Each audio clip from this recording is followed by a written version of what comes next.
வணக்கம். இன்றைக்கி நம்ம வந்து அப்பம் தான் பார்க்க போகிறோம். இன்றைக்கி நான் வந்து கோதுமை மாவு எடுத்திருக்கேன். ஃபஸ்ட்டு 1 கப்பு வெல்லத்தை எடுத்து கரைச்சி வச்சுக்கோங்க. கரைச்சா மட்டும் போதும். அப்புறம் ஒரு பாத்திரத்தில் வந்து அதே கப்பில் வந்து கோதுமை மாவு எடுத்துக்கோங்க.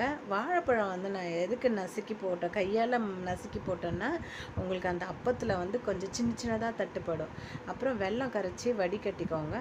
அந்த வெல்ல கரைசலை வந்து இதில் ஊற்றி கொஞ்சம் நல்லா கரைச்சிக்கோங்க. அப்புறம் வந்து ஒரு கடாயை வச்சுக்கோங்க. ஒரு கடாயை வச்சுட்டு அதில் எண்ணெய் ஊற்றி குட்டி குட்டியாக எனக்கு வந்து குட்டி குட்டியாக தான் வரும் எனக்கு. அதனால் குட்டி குட்டியாக போட்டு அப்பம் ரெடி பண்ணிக்கோங்க. எனக்கு அந்த கல் இல்லை என்கிட்ட, அதனால தான் நான் இதில் போட்டிருக்கேன். ஒரு சைடு வெந்தவுடனே இன்னொரு சைடு திருப்பி போடுங்க. திருப்பி போட்டு இன்னொரு நான் எடுக்க போகிறேன். அதுதான் நான் இப்போ காமிச்சிருக்கேன்.